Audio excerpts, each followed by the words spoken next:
So if we're on a faith journey here, we can just look back through history and see that we are just sort of part of what it means to be human in the context of faith development. In 1945 in Egypt, there was a bunch of scripture that was found. They call it the Gnostic Gospels, that were never included in the Bible. So we're talking about the fact that some of the things that we've learned about what the Gnostics wrote are actually really beautiful and fill in some of the gaps that we are trying to understand today. I could not. My mind is exploding right now just because I'm thinking about how if we look at human growth and development and the growth and development of civilization, our understanding of God ought to be evolving.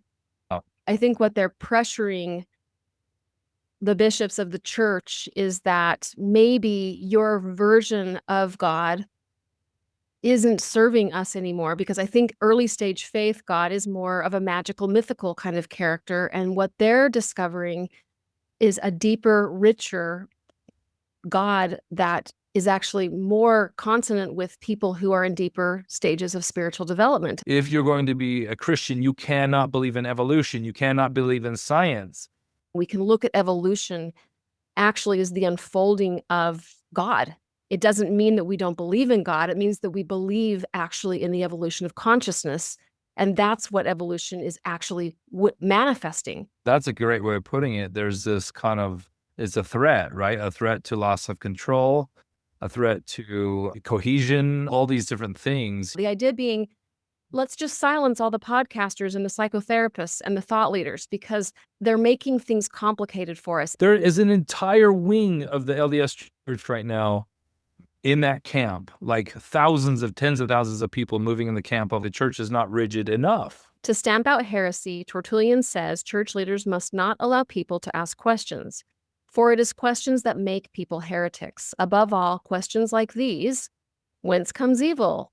I probably had 10 people send me that talk. Like, you can only ask. I'm like, as if that's spirituality, right? The disconnect here is that we are not children of the church. We are adults of the church, and we are evolving and growing at different paces and at different rates. People can find everything from fundamentalism to whatever. They can use logic, they can use scripture, they can use anything to justify whatever position they want. When I was on my mission in Italy, a talk was passed around, and the Vatican, the St. Peter's Basilica, which I consider to be one of the most beautiful buildings on the planet at that time, it was known to be Satan's backyard.